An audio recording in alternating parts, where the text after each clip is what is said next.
can't come fast enough. We have to get it done. First, we must get economic relief to our citizens. Starting on day one, we will drive down prices and make America affordable again. People can't live like this. Under this administration, our current administration, groceries are up 57%, gasoline is up 60 and 70%, mortgage rates have quadrupled. You can't get the money anyway. Can't buy houses. Young people can't get any financing to buy a house. The total household costs have increased an average of $28,000 per family under this administration. Republicans have a plan to bring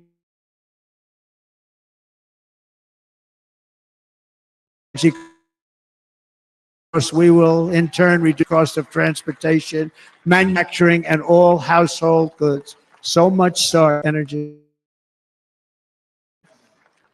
And remember, we have more liquid gold under our feet than any other country has the opportunity to make a fortune with its energy. We have it, and China does it. Under the Trump administration, just 3.5 years ago, we were energy independent, but soon we will actually be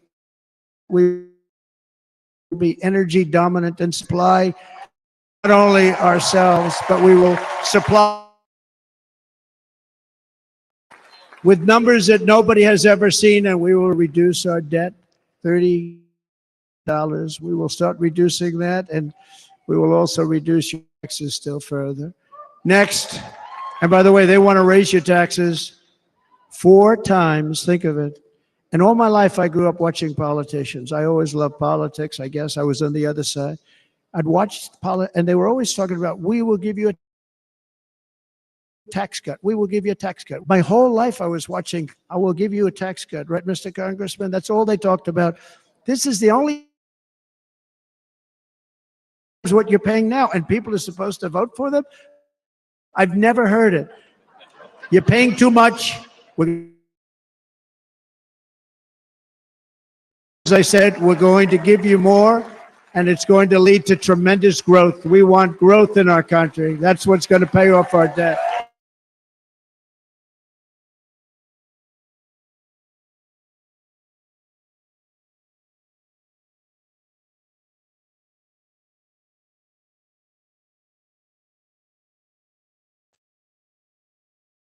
Fueling the inflation crisis. They've spent trillions of dollars to do with the Green New Scam. And that's caused tremendous, in addition to the cost of energy. And all of the trillions of dollars that are sitting there not yet spent, we will redirect that money for important projects like roads, bridges, dams, and we will not allow it to be spent on meaningless Green New Scam ideas.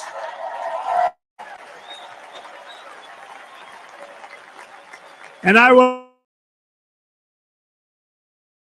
end the electric vehicle mandate on day one.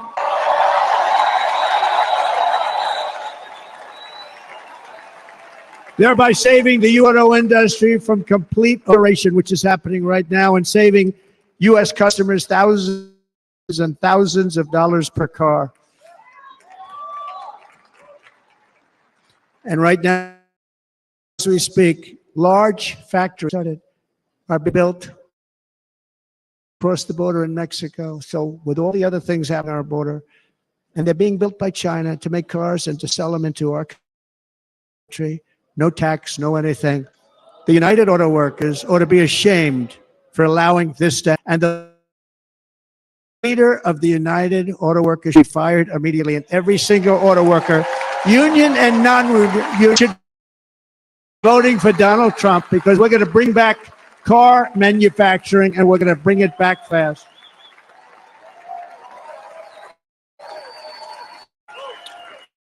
We're building some of the largest auto plants anywhere in the world. Think of it, in the world. We're going to bring it back. We're going to make them. We don't mind that happening, but those plants are going to be built in the United States, and our people are going to man those plants.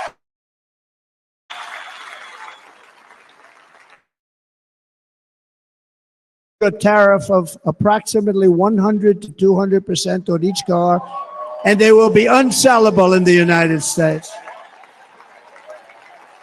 We have long been taken advantage of by other countries.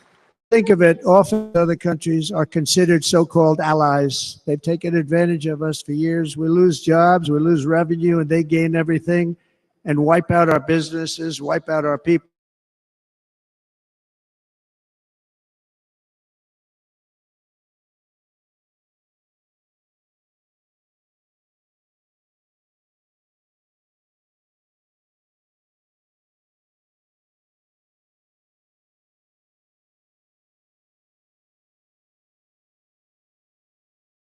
Probably the best trade deal was the deal I made with China, where they buy $50 billion worth of our product. They were buying nothing.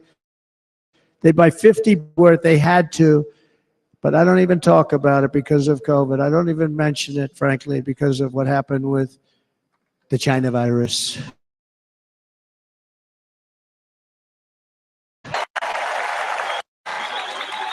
We will not let come in, take our jobs, and plunder our nation. They come and do that.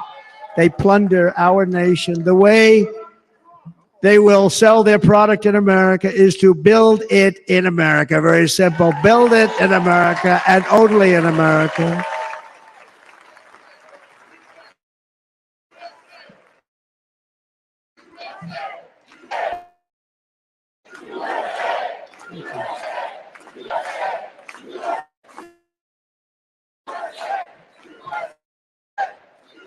And this very simple formula, and Congress has to go along with us, and they will. This very simple, massive numbers of jobs. We will take industry again, and many, many hundreds of thousands of jobs. We lost so many jobs over the years. If you go back 20, 25 years, they've stolen, going to China and Mexico, about 68 our auto industry manufacturing jobs. We're going to get them all back. We're going to get them all back, every one of them. At the center of our plan for economic relief are massive tax for workers that include something else that's turned out to be very popular. Actually, it's very popular in this building and all those hotels that I saw that are so nice. I'm staying in a nice one. It's called no tax on tips. No tax on tips. No tax on tips.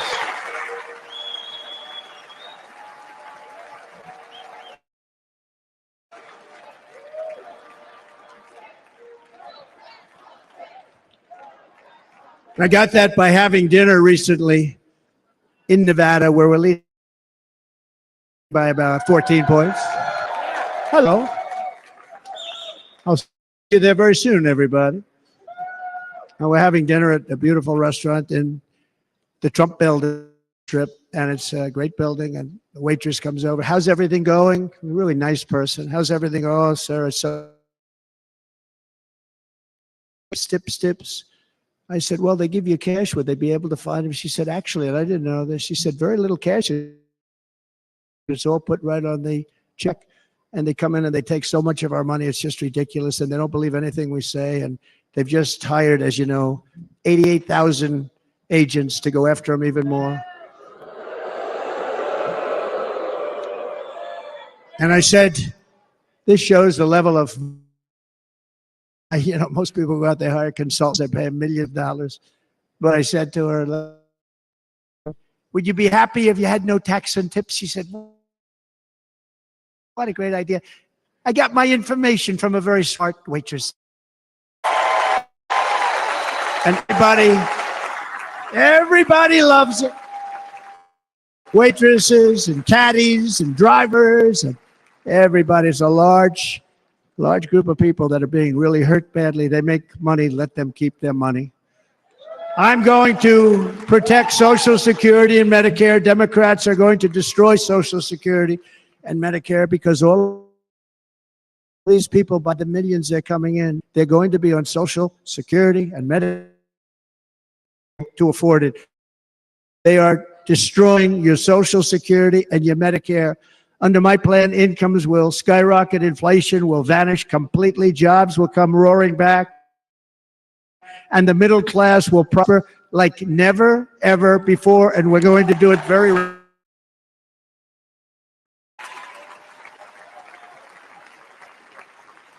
But no, okay, can succeed unless we stop the illegal immigrant invasion, the worst that's ever been seen anywhere in the world. There's never been invasion like this anywhere. Third world country fight with sticks and stones not to let this happen.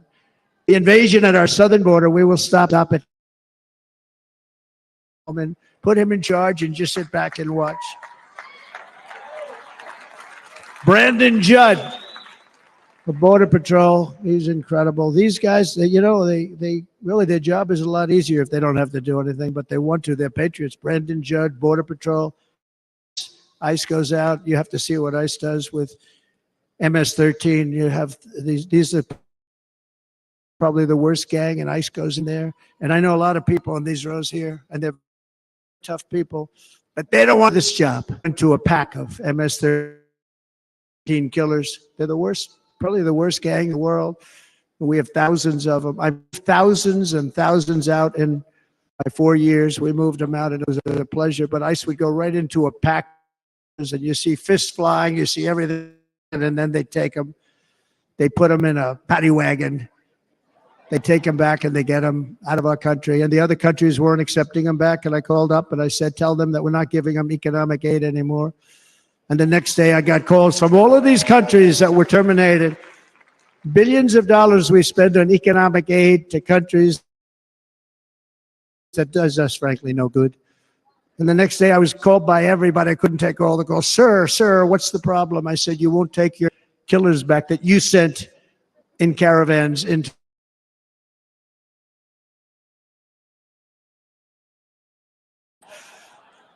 And within 24 hours, for years and years, when I first came in, they said President Obama tried to get him to go back, and they wouldn't accept him. They'd put planes on the plane. They'd close the road so you couldn't take the buses. And have to turn back.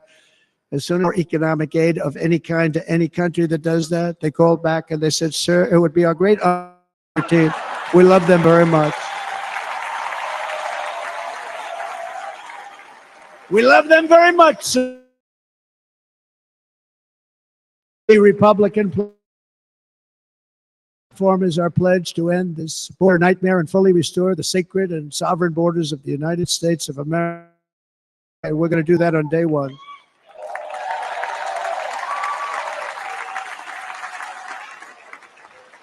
That means two things on day one, right? Drill, baby, drill, and close.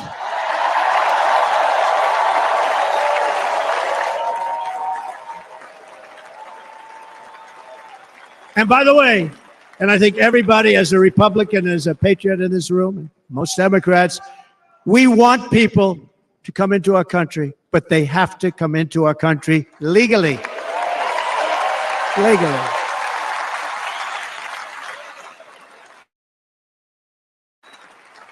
Less than 4, I handed this administration the strongest border in America.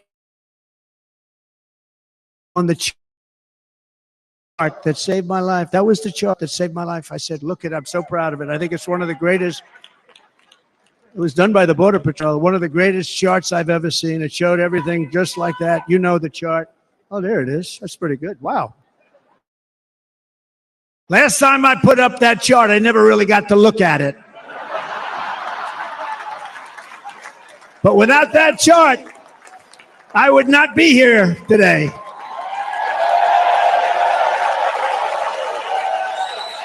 Never got to look at it.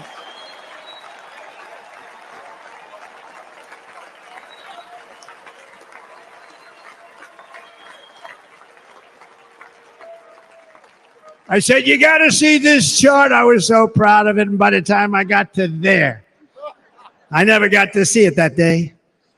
But I'm seeing it now, and I was very proud. If you look at the arrow on the bottom, that's the lowest level, the one on the bottom, heavy red arrow of illegal immigrants ever to come into our country in recorded history, right there. Right there. And that was my last week in office.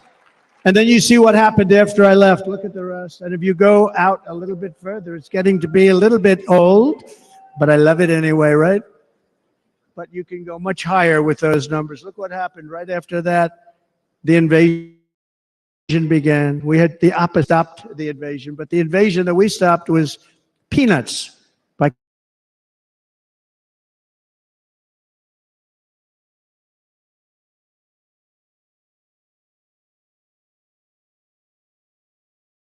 human trafficking and forged historic agreements to keep illegal aliens on foreign soil. We want them to stay on their soil. Under the Trump administration, if you came, you were apprehended immediately and you were deported. You went right back. The current administration terminated every single one of those great Trump policies that I put in place to seal the border. I wanted a sealed border. Again, hundreds of thousands of people have been working for years to come into our country. And now they see these people pour into our country at levels that are unprecedented, so unfair. And we're not going to do it. We're not going to stand for it. They suspended wall construction, ended remain in Mexico. We had a policy, remain in Mexico. You think that was easy to get from the Mexican government? But I said, you must give it to us. If you don't give it to us, there will be repercussions. And they gave it to us. But now canceled our third agreements, demolished Title 42, implemented nationwide catch and release. That's catch and release, where we catch them and release them into our country. We catch them and release them into Mexico. It was a slight. And took 93, this is the previous administration, 93 executive actions to throw open our border to the world. The entire world is pouring into our country because of the very foolish invasion in history is taking place right here in our country. They are coming in from every corner of the North America, but Asia, Middle East, they're coming from everywhere. They're coming at levels that we've never seen before. It is an invasion indeed. The administration does absolutely nothing to stop them. They're coming from prisons. They're coming from jails. They're coming from mental institutions and insane asylums. You know, the press is like this. Has anyone seen Silence of the Lambs? The late, great Hannibal Lecter. He'd love to have you for dinner. That's insane asylums. They're emptying out their insane asylums. And terrorists are coming in at numbers that we've never seen before. Bad things are going to happen. Meanwhile, our crime rate is going up, while crime statistics all over the world. Taking criminals and they're putting them into our country. A certain country, and I happen to like the president of that country very much, but he's been getting, because he's a wonderful shepherd of the country. He's doing, because all of these rough people, they're rough. About this for 2 years. I think, oh, that's wonderful. Let's take a look at it. But then I realized he's not training them. He's sending all of his criminals.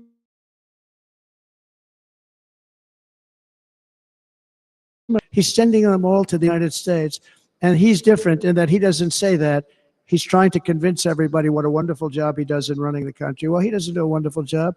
And by the way, if I ran one of the countries, many countries from all over, I would be worse than any of them. I would have had the place totally emptied out already.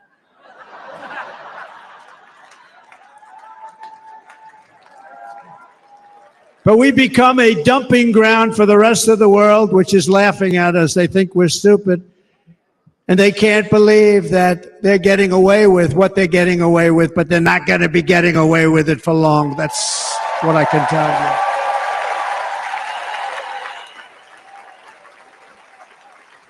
you. In Venezuela, Caracas, high crime. Caracas, Venezuela, really a dangerous place, but not anymore. Because in Venezuela, crime is down 72%. In fact, if they would ever win this election, I hate to even say that, we will have our next Republican convention in Venezuela because it will be safe.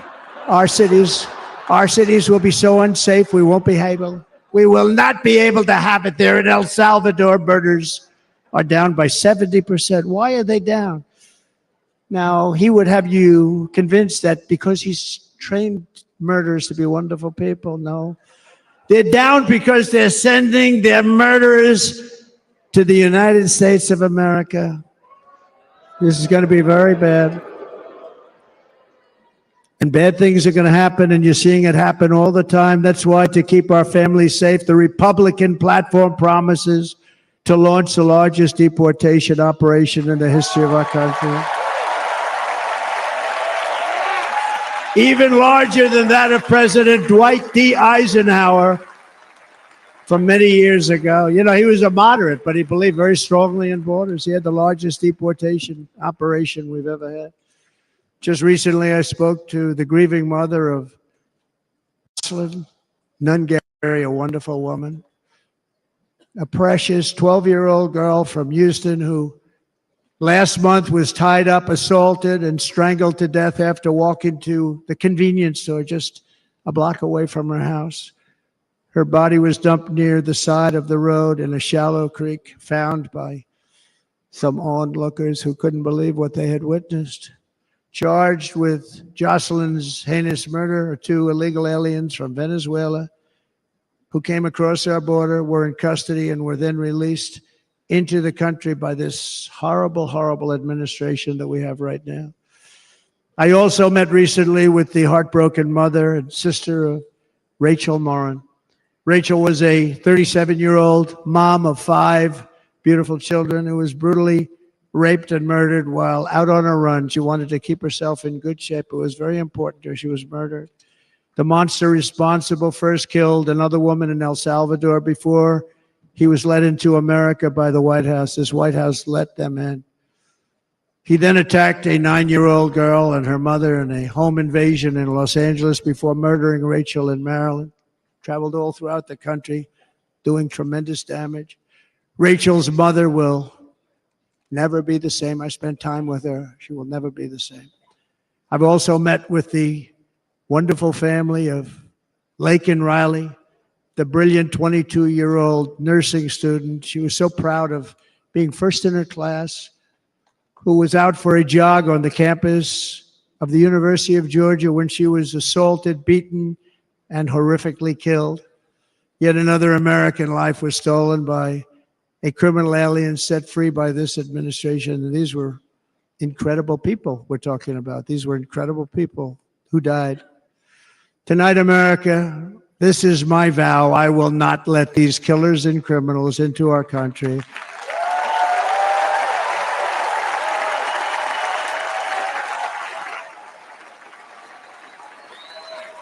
I will keep our sons and daughters safe. As we bring security to our streets, we will help bring stability to the world. I was the first president in modern times to start no new wars. You know, we were the toughest, we were the most respected. And you saw this. Hungry, strong country, run by a very powerful, tough leader. He's a tough guy. Press doesn't like him because he's tough. And he came out recently. They were asking him at an interview, the whole world is exploding. What's happening? What's going on? Viktor Orban, Prime Minister of Hungary, very tough man. He said, I don't want people coming into my country and blowing up our shopping centers and killing people. But they said to him, tell us what's going wrong, what's happening, what is it? He said, there's only one way you're going to solve it. You got to bring President Trump back to the United States because he kept everybody at bay. He used a word I wouldn't use because I can't use that word, because you'd say it was braggadocious. The press would say he was a braggart. I'm not a braggart. But Viktor Orban said it. He said Russia was afraid of him. China was afraid of him. Everybody was afraid of him. Nothing was going to happen. The whole world was at peace. And now the world is blowing up around us. All of these things that you read about were not going to happen. Under President Bush, Russia invaded Georgia. Under President Obama, Russia took Crimea. Under the current administration, Russia is after all of Ukraine. Under President Trump, Russia took nothing.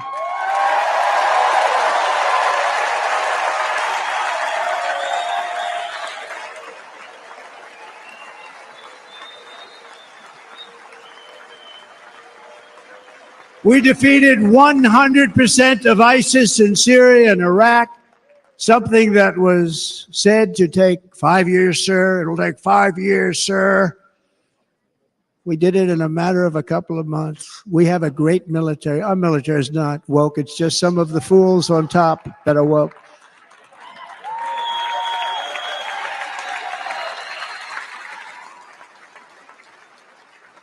I got along very well. North Korea, Kim Jong-un, I got along very well with him. The press hated when I said that. How could you get along with him? Well, you know, it's nice to get along with somebody who has a lot of nuclear weapons or otherwise, isn't it?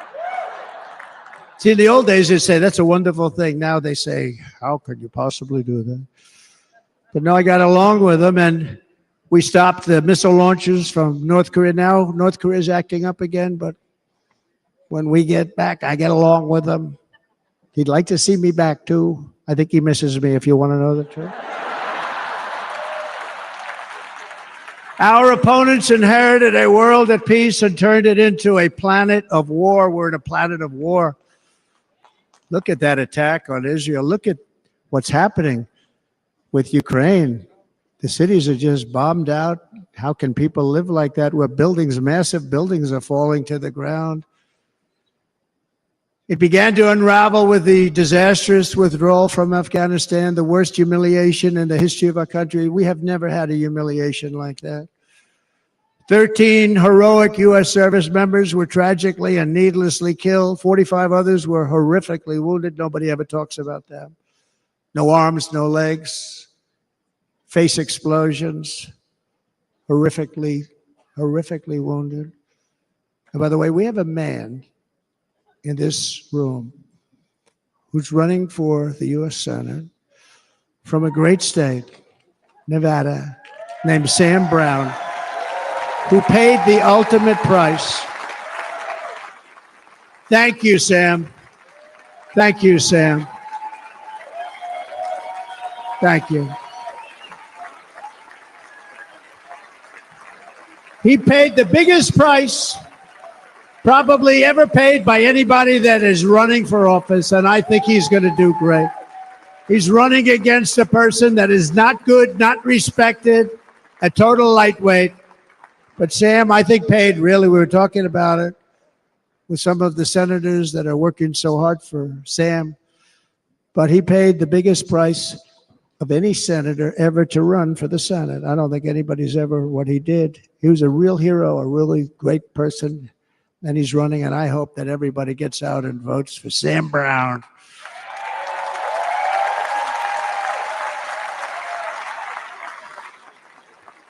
And we also left behind $85 billion worth of military equipment, along with many American citizens were left behind. Many American citizens, emboldened by that disaster. Russia invaded Ukraine. They saw this group of people that were incompetent. We took the soldiers out first. No, we're going to take the soldiers out second. If they would have followed my plan, we had a great plan. But the plan only kicked in if they did everything perfectly. And they weren't doing things perfectly. So we said it doesn't kick in. You know, 18 months in Afghanistan, we didn't have one. So they were killing them left and right, snipers.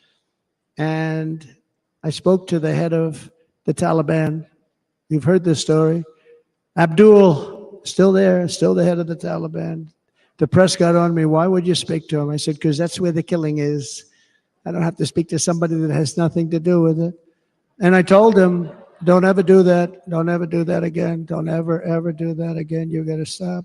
Because during the Obama administration, many great people and soldiers, a lot of soldiers were being killed from long distance. I said, if you keep doing that, you're going to be hit harder than anybody's ever been hit by a country before.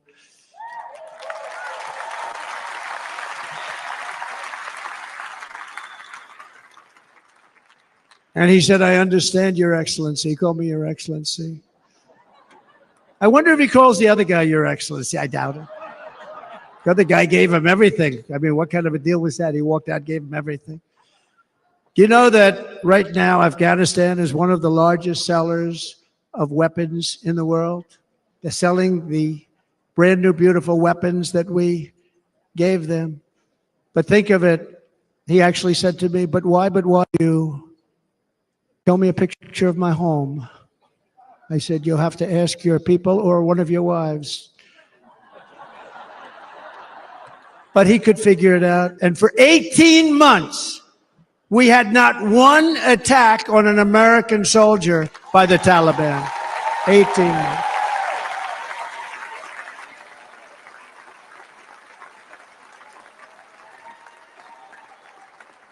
And then we had that horrible day where soldiers were killed. I was not there because of a ridiculous election. But we had that horrible attack. And they also gave up Bagram, one of the biggest bases anywhere in the world, air bases anywhere in the world, the longest runways, most powerful, hardened, thickened runways. We gave it up. And I liked it not because of Afghanistan. I liked it because of China. It's 1 hour away from where China makes their nuclear weapons. And you know who has it now? China has it now. We were keeping that. And now China is likewise circling Taiwan, and Russian warships and nuclear submarines are operating 60 miles off the coast in Cuba. Do you know that? No, the press refuses to write about it. If that were me running this country and we had nuclear submarines in Cuba, I will tell you that headlines every day would be, what's wrong with our president? You don't even hear this. You're not hearing about this. Russia has nuclear submarines and warships 60 miles away, Mr. Congressman, from Miami, by the way, happens to be here. Correct? In Cuba. And that would not be stood for if it were somebody else. They don't want to mention it, but now maybe they will. And the entire world, I tell you this, we want our hostages back, and they better be back before I assume office, or you will be paying a very big price.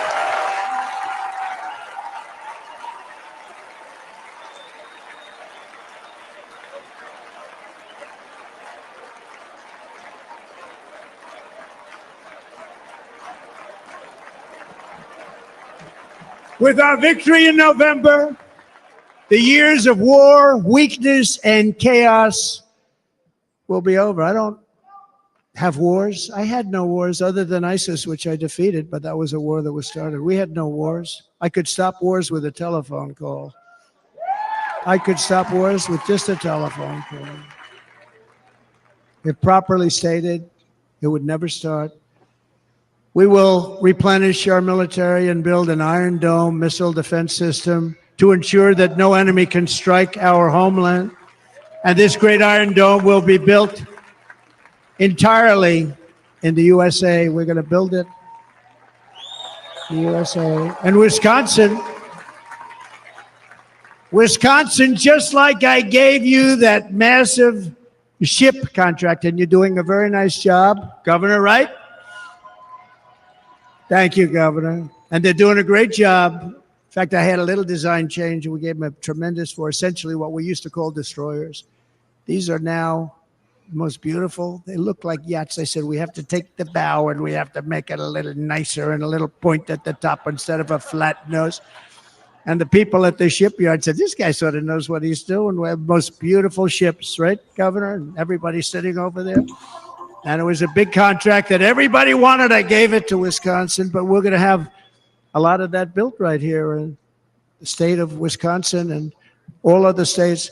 Israel has an Iron Dome. They have a missile defense system. 342 missiles were shot into Israel and only one got through a little bit. It was badly wounded. It fell to the ground, but most of them are.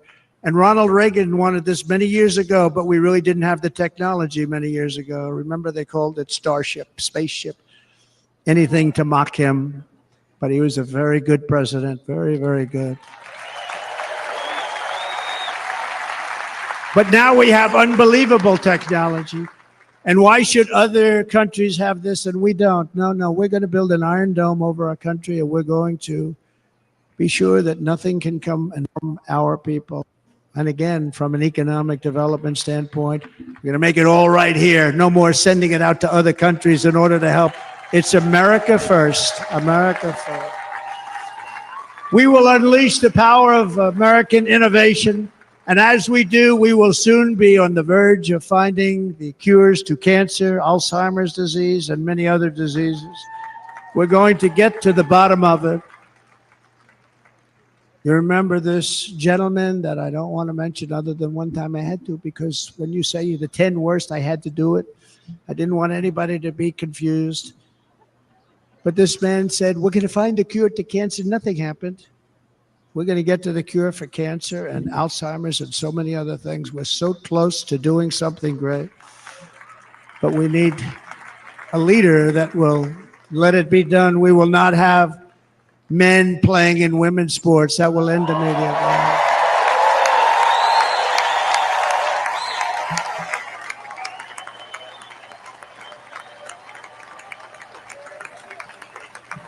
And we will restore and renovate our nation's once great cities, making them safe, clean, and beautiful again. And that includes our nation's capital, which is a horrible killing field. So many things. They leave from Wisconsin. They go to look at the Washington Monument. They end up getting stabbed, killed, or shot. We will be very soon very proud of our capital, again, Washington, D.C.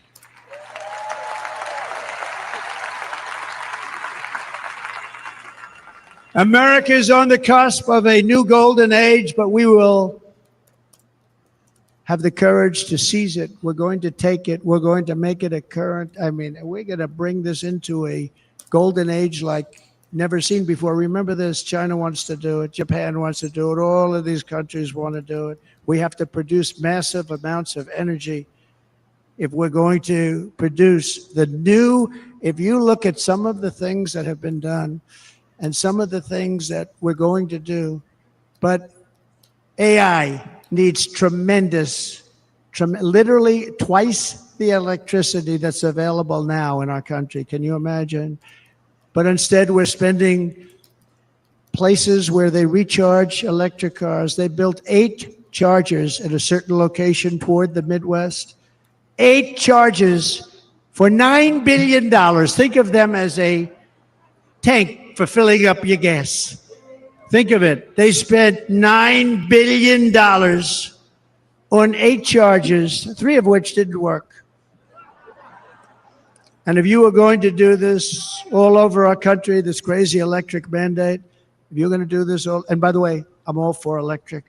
They have their application. But if somebody wants to buy a gas-powered car, gasoline-powered car, or a hybrid, they're going to be able to do it. And we're going to make that change on day 1.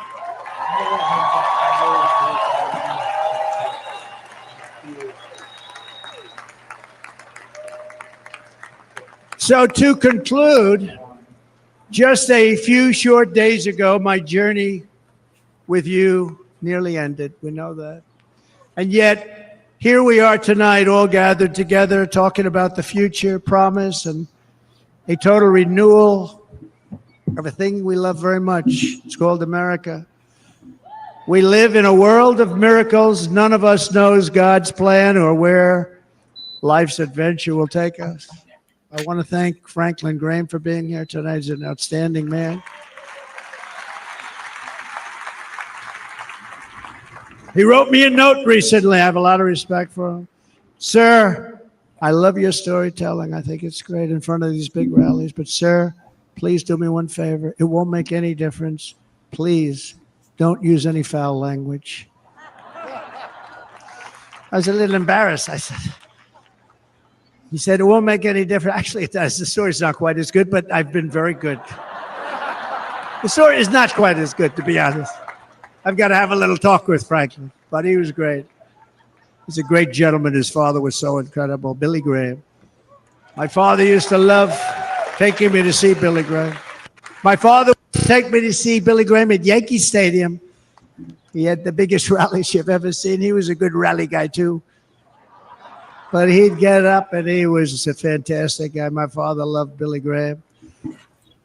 But I love Franklin Graham. I think Franklin's been fantastic. And I'm working so hard to adhere to his note to me.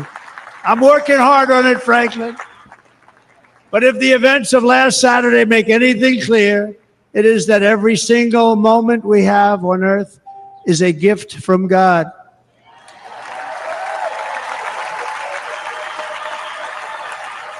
We have to make the most of every day for the people and for the country that we love. The attacker in Pennsylvania wanted to stop our movement, but the truth is the movement has never been about me. It has always been about you. It's your movement. It's the biggest movement in the history of our country by far. Can't be stopped. It can't be stopped. It has always been about the hardworking, patriotic citizens of America. For too long, our nation has settled for too little. We settled for too little. We've given everything to other nations, to other people. You've been told to lower your expectations and to accept less for your families. I am here tonight with the opposite message. Your expectations are not big enough. Not big enough. It is time to start expecting and demanding the best leadership in the world, leadership that is bold, dynamic, relentless, and fearless. We can do that.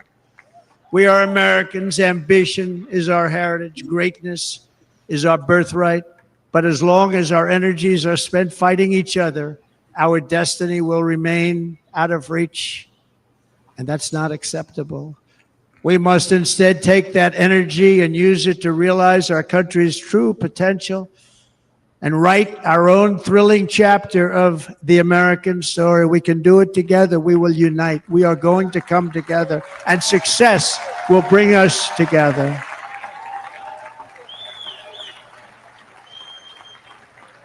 It is a story of love, sacrifice, and so many other things. And remember the word devotion. It's unmatched devotion. Our American ancestors crossed the Delaware, survived the icy winter at Valley Forge, and defeated a mighty empire to establish our cherished republic. They fought so hard, they lost so many. They pushed thousands and thousands of miles across a dangerous frontier, taming the wilderness to build a life and a magnificent home for their family.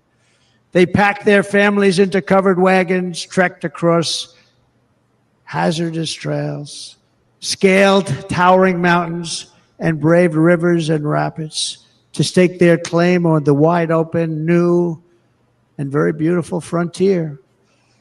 When our way of life was threatened, American patriots marched onto the battlefield, raced into enemy strongholds, and stared down death and stared down those enemies to keep alive the flame of freedom. At Yorktown, Gettysburg, and Midway, they joined the roll call of immortal heroes. So many just so many heroes, so many great, great people. And we have to cherish those people. We can't forget those people. We have to cherish those people.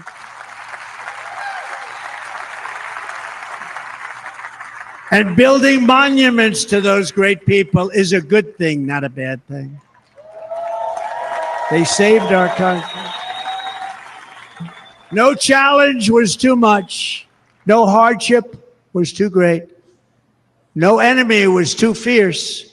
Together, these patriots soldiered on and endured, and they prevailed because they had faith in each other, faith in their country, and above all, they had faith in their God.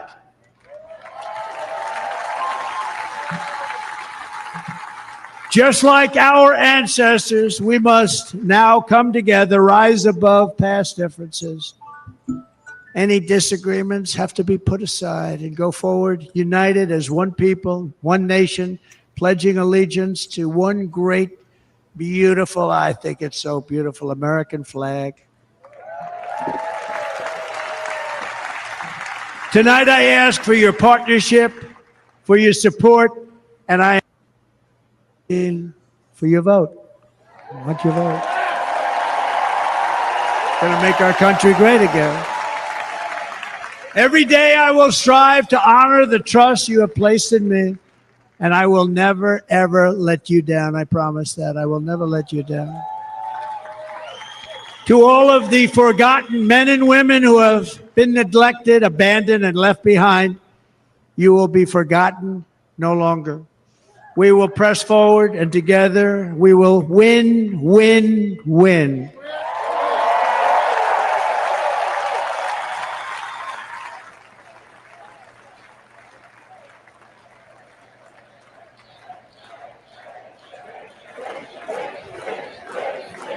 Win, win, win, win, win. Nothing will sway us, nothing will slow us, and no one will ever stop us. No matter what dangers come our way, no matter what obstacles lie in our path, we will keep striving toward our shared and glorious destiny, and we will not fail. We will not fail. Together we will save this country, we will restore the republic, and we will usher in the rich and wonderful tomorrows that our people so truly deserve. America's future will be bigger, better, bolder, brighter, happier, stronger, freer, greater, and more united than ever before.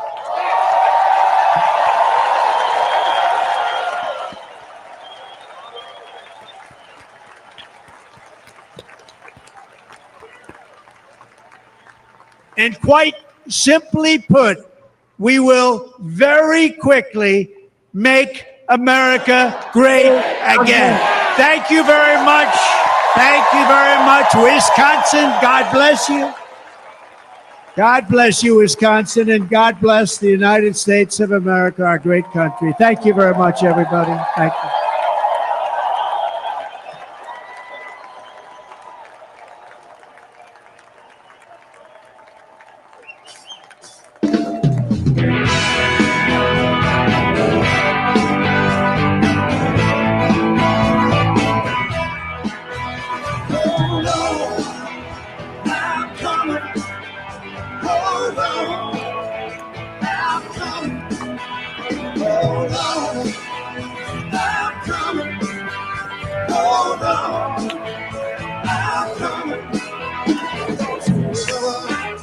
Prosperity and freedom for citizens of every race, religion, color, and creed.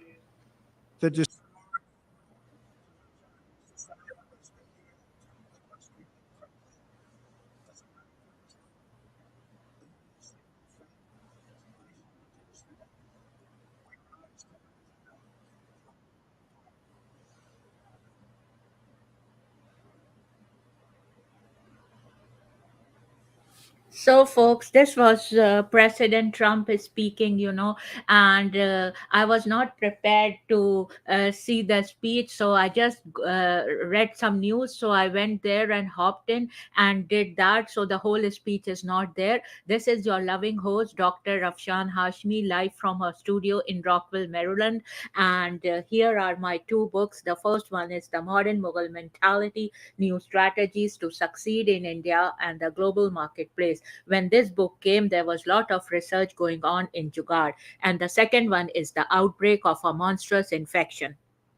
So I want a movie to be made out of this, and for The Outbreak of a Monstrous Infection, and Tailflix has given a very good review. And the second one is The Modern Mughal Mentality, New Strategies to Succeed in India and the global marketplace. And I want a documentary to be made out of it. And I have written to President Trump and former First Lady Melania Trump that I want you to come on this forum and give me your interview, that what are your thoughts of for America and all. I want to be in personal conversation with you. And also I have requested them to send me an ad so that I can make some money. Actually, these days we are only on social security, and I'm going through a lot of financial crisis. My husband has induced dementia and Parkinson, and I need cash, to carry out these programs, and I need a sponsorship. So please, President Trump, give me sponsorship and a paid job in your campaign, or give me a sponsorship. And also, I request President Biden to come on this forum, and First Lady Jill Biden to come on this forum and tell your thoughts about the election, and also Madam Kamala Harris to come on this forum and give me your thoughts about the election. And I would like to, I have written to all of you, and I would like, for you to like send me ads, and I really need money. I really want to be empowered, and I feel like my American dream has been lost somewhere, because I live in Montgomery County and I see so many diseased state. I have been left behind. I'm working with President Trump from December 2014, 15, and I haven't received my pay. So I would like President Trump to please release my pay, and also President Biden to please release my pay. I'm a normal American citizen. I don't know what went wrong, that I'm working without any pay. And also, I need lot of sponsorships. I need lot of sponsorships to go to have this show going on. And folks, I love America. And also, God bless America. And these are my two books, and these books bring food to the table. So please, please, and since, I want to thank CNBC for taking the live telecast of President Trump. And of course, YouTube will not pay me for this thing, because I have taken from CNBC and it is somebody's copyright, and I respect that. So I would make an appeal, anyone who wants to give their thoughts on it, especially handicapped people, and also people, who have been left behind. I would like to welcome this in this forum. And especially the White House program, Ladybird Operation, children who are in Ladybird Operation, I would like, to come on this program and give your thoughts on it. It's a FBI program, and it is run in White House. So please, please, folks, come and give your thoughts on it, so that everyone feels connected to these presidents, like what is their agenda, how this agenda will play with citizens like us. So I want all that in this program. Having said that, folks, cheers. And this is my two books. Please go and buy these two books and give me an honest review. Cheers and bye bye.